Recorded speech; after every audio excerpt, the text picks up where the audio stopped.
I am here with Austin Merritt of PNC Bank. PNC Bank has been a wonderful partner of the Coppin State University College of Business. They have assisted us with industry reports, research, programming, opportunities for our students. We are so pleased that over the course of, I know in my experience, the past 8 years, it's been a wonderful partnership. And so welcome, Austin. We're glad to have you. Well, thank you. Thank you again, Dr. Williams, for having me. It's an absolute pleasure to not only continue this relationship, but to have this important conversation as a part of a continuance of Coppin and PNC's partnership and relationship. So thank you again for having me. And thank you. What is your position at PNC? How long have you been with PNC? Sure. So I've been with PNC a little over 3 years now. My current role now is I'm an assistant vice president within our community development sector. And I've been here, I started the role in January, and it's been a pleasure ever since getting started within not only this role, but my career here at PNC. Okay. And you said your career, you've been there how long? 3 years. 3 years, 3 years. Yes, Fantastic. You're on the fast track. That's great. yeah. That's what we like to promote here. Young, driven leaders, especially in community development, that's coming right here from Baltimore City to make that change in the community that we grew up in. Fantastic. I made reference to the relationship between PNC Bank and Coppin and how you have assisted. And with the university being right in the heart of West Baltimore, we have 121-year legacy of supporting the residents and the members of the community here in Baltimore. So it's vitally important.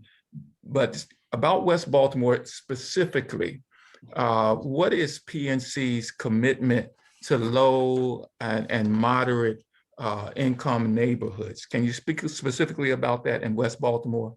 Yeah, absolutely. Absolutely. So PNC's commitment to West Baltimore is something that we hope to continue to do, and something that we've done very strongly in the past. And that's, again, to build strong communities and create financial opportunities for not only individuals, but families, businesses, provide technical expertise, strategic investments. As you mentioned with our relationship with Coppin, we want to continue to finance projects. But the most important part of our commitment to West Baltimore is to really, engage and increase employee volunteerism, but also employee engagement. Bankers being able to have those long-term relationships with the community that they serve.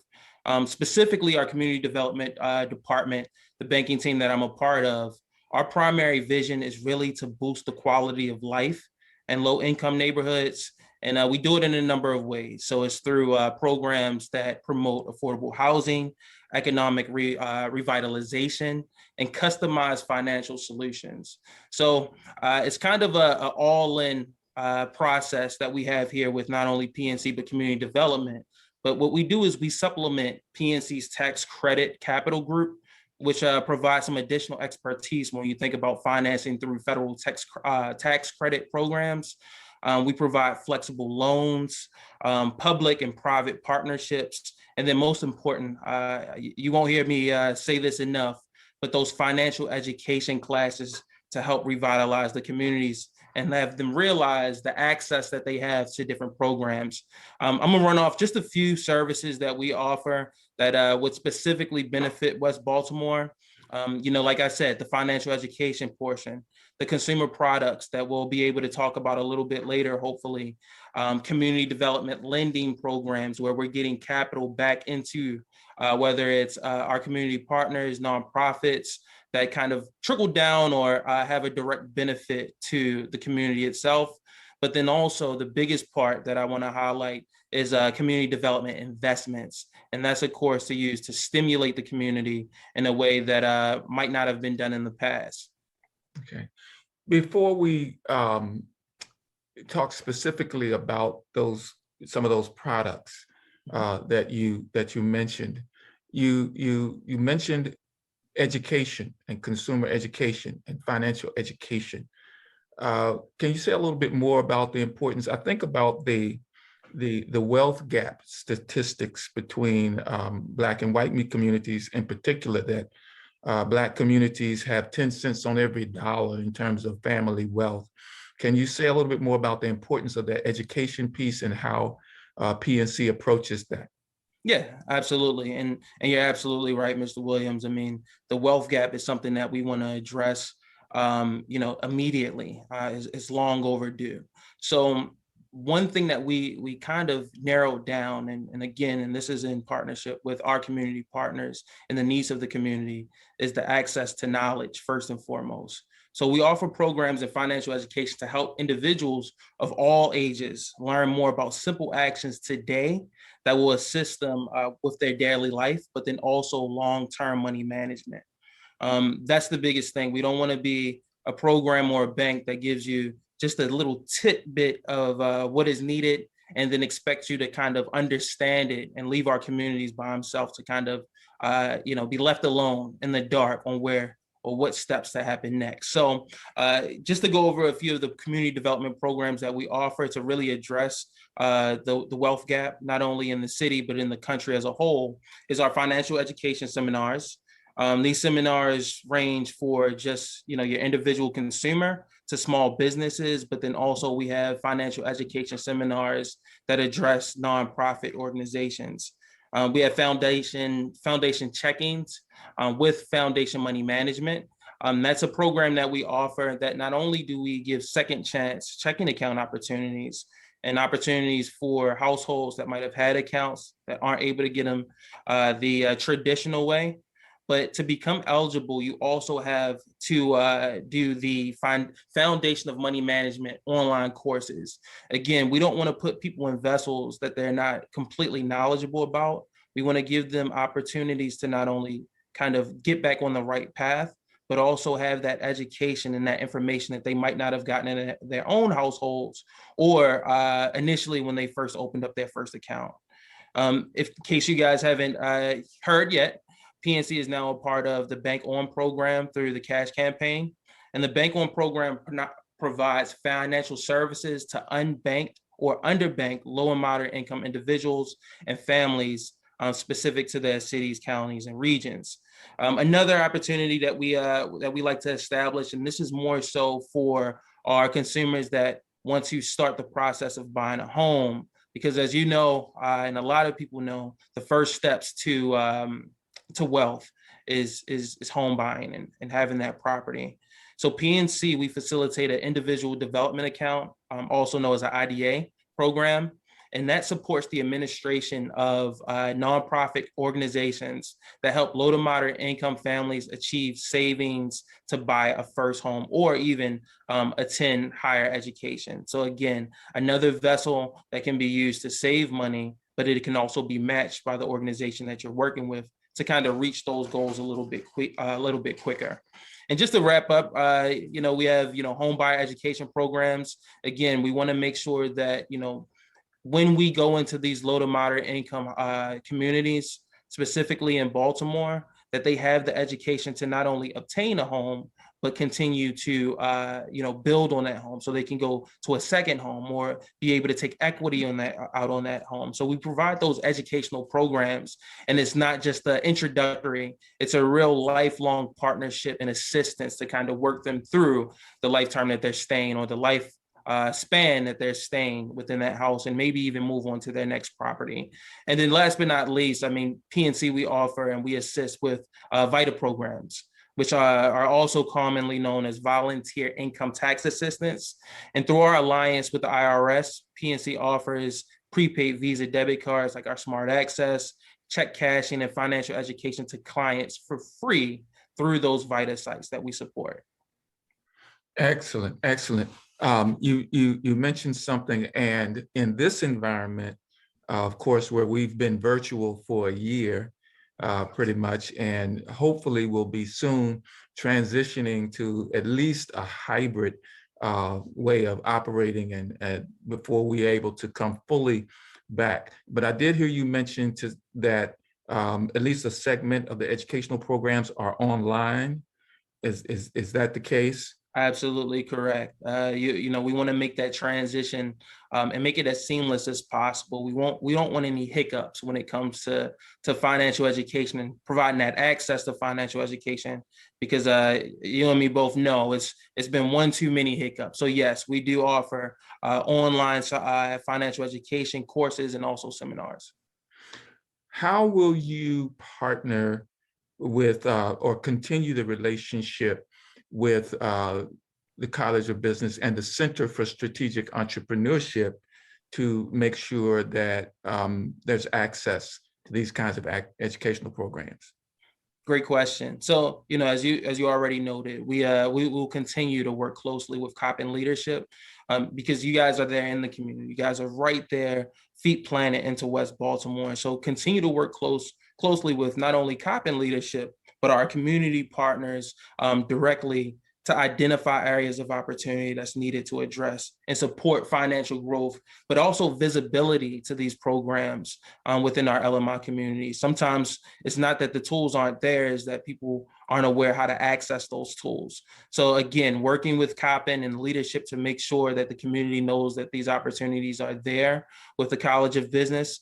But we also plan on doing so by ensuring that every tool we have to offer, whether it be that funding that I spoke a little bit about, whether it's grants and sponsorships for our nonprofit organizations, or investing into shared projects, or providing boots on the ground approach. Like I said, the most important thing that I feel is having those relationships with those bankers directly to the community. So we want to make sure those areas are examined, but we believe utilizing local community bankers and creating custom programs to create, again, those authentic relationships and support throughout will really be pivotal in our participants' financial journey.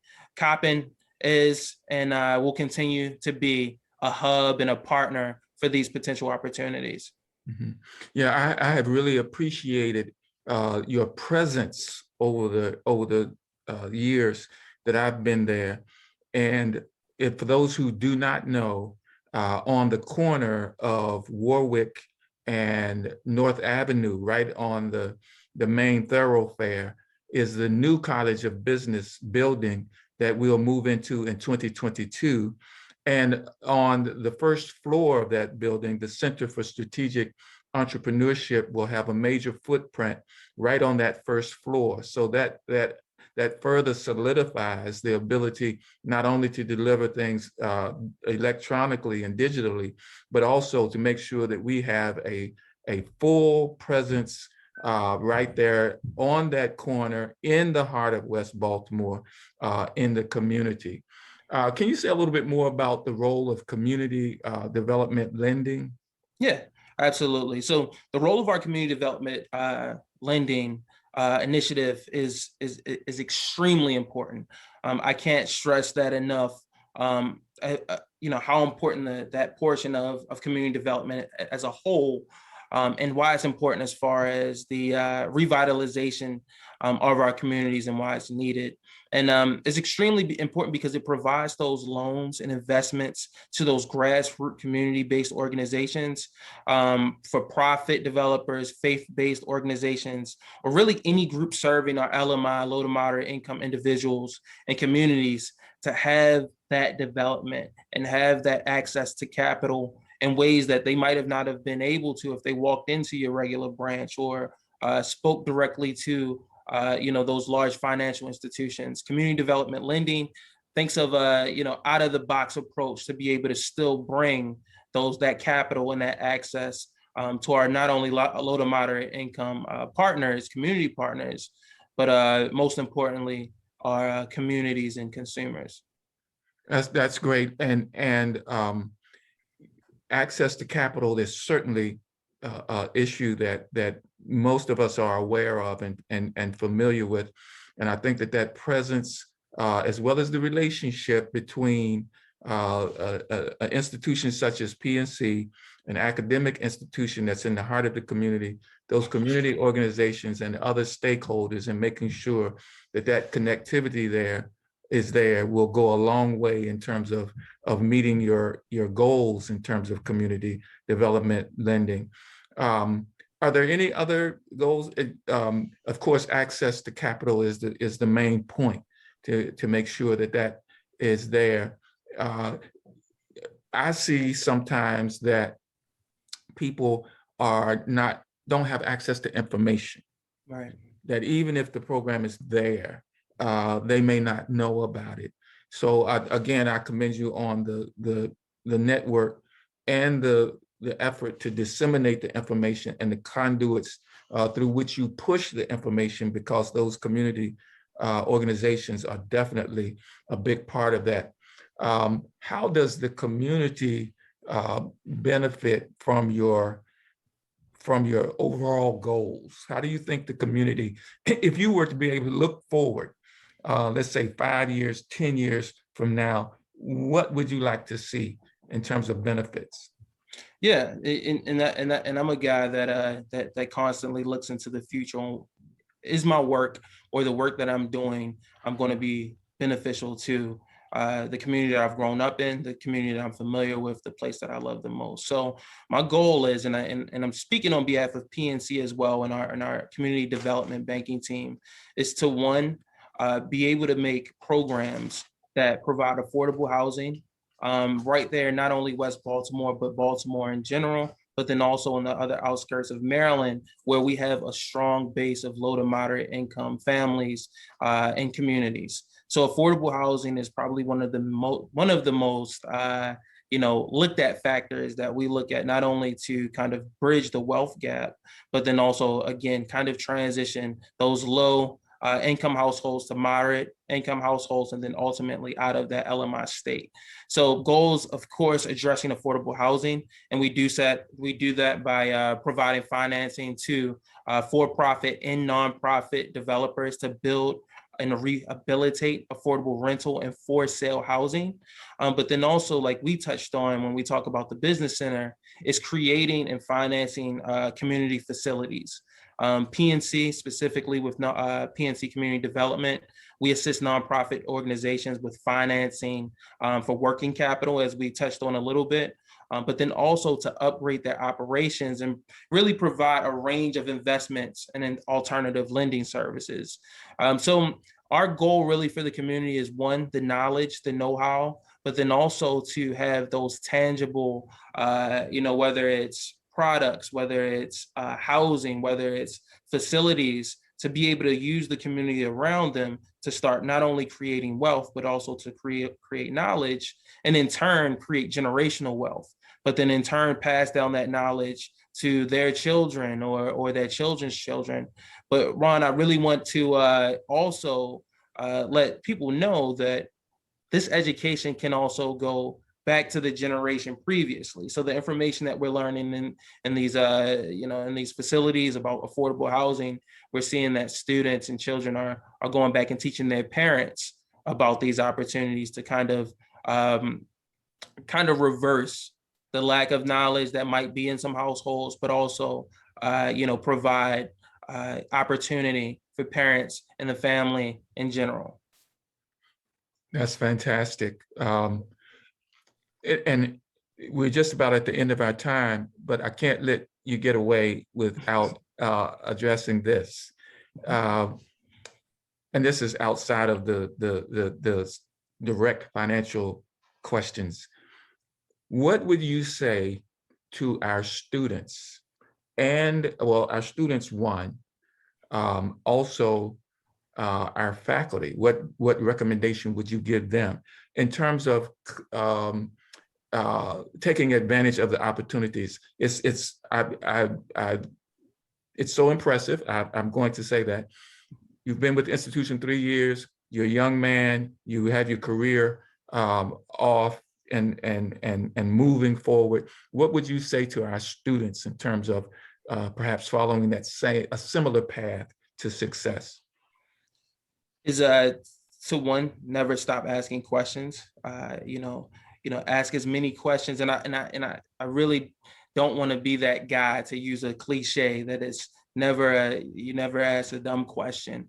But that's completely correct. I mean, knowledge really is power. Never think that a question that you ask If it's something that is picking at you or picking in your brain, that's something that you want that information to, because again, that's instilled on you, but then also that's knowledge that you can also provide to a family member, a friend, your community as a whole. But then also it's to always give back.